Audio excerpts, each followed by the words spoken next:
જિલ્લા કોંગ્રેસ સમિતિએ પ્રમુખ શ્રી પ્રતાપભાઈ દ્વારા જિલ્લામાં સાવરકુંડલા શહેર કોંગ્રેસ અને સાવરકુંડલા તાલુકા કોંગ્રેસ પ્રથમ શ્રી ગણેશ કર્યા છે.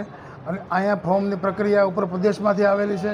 જે ફોર્મ પ્રદેશમાંથી નિમાયેલા નિરીક્ષક શ્રી અમિતભાઈ લવતુકા સ્વીકારશે અને સાવરકુંડલા શહેરની અંદર સ્વચ્છ લોકો, સારા લોકો શાસન કરી શકે એટલા માટે આ એક કોંગ્રેસનો નવતર પ્રયાસ છે.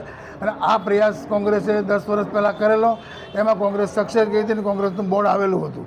આ ફેરે પણ એ જ સિસ્ટમથી ચાલે છે. અને જ્યારે સેન્સ લેવાતી હોય ત્યારે શહેરના કોઈ આગેવાનો કોંગ્રેસના કે પ્રમુખ એ હાજર બોલાવતા નથી. કોઈ પણ પ્રમુખની કોઈ ફરિયાદ જો કરવી હોય તો એ પણ છૂટશે.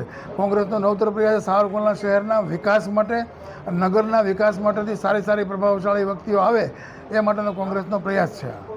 આખા ગુજરાતમાં જ્યારે સ્થાનિક સ્વરાજની ચૂંટણીઓ આવી રહી છે ત્યારે સ્થાનિક સ્વરાજની ચૂંટણીના અગાઉથી હજી ચૂંટણીઓ જાહેર નથી, પણ કોંગ્રેસ જે છે એ એક્ટિવ મોડમાં છે. અને જે રીતે ચૂંટણીઓ જાહેર થઈ પહેલાં જ આખા ગુજરાતમાં પસંદગી પ્રક્રિયા જે છે હાથ ધરવામાં આવી છે. ત્યારે અમરેલી જિલ્લામાં સાવરકુંડલા તાલુકા અને સાવરકુંડલા નગરપાલિકાની જવાબદારી મારા શિરે આવી છે. ત્યારે આજરોજ અમરેલી જિલ્લા પ્રમુખ પ્રતાપભાઈ, નગરપાલિકાના શહેરના પ્રમુખભાઈ શ્રી યશુભાઈ આજે શ્રી ગણેશ એમ કર્યા છે સાવરકુંડલા નગરપાલિકાના પસંદગી ઉમેદવારોને સાંભળવા માટેના.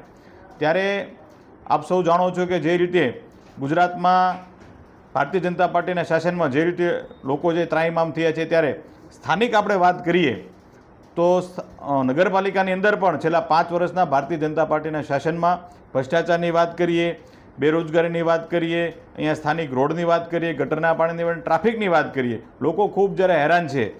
મહારાજા કૃષ્ણકુમારસિંહજીએ આપેલા જે તે સમયના રોજગારી અહીંયા બાલાજે ઊભા કરવામાં આવેલા હતા એ પણ નગરપાલિકાએ છીનવી અને રોજગારી આપવાની વાત તો દૂર પણ બેરોજગાર કર્યા છે. ત્યારે આવનારા દિવસોની અંદર કોંગ્રેસ પ્રત્યે વિશ્વાસ અને ભરોસો મૂકી અને જે રીતે ગયા 5 વર્ષની અંદર કોંગ્રેસનું સુશાસન હતું અને જે રીતે લોકોનો એક વિશ્વાસ હતો એ જ રીતે આવનારા દિવસોની અંદર કોંગ્રેસની નગરપાલિકા બનશે. અને ફરી વખત જે છે લોકોના વિશ્વાસ અને લોકોના મતથી જે છે આવનારા દિવસોની અંદર નગરપાલિકામાં કોંગ્રેસ બેસશે, મને વિશ્વાસ છે.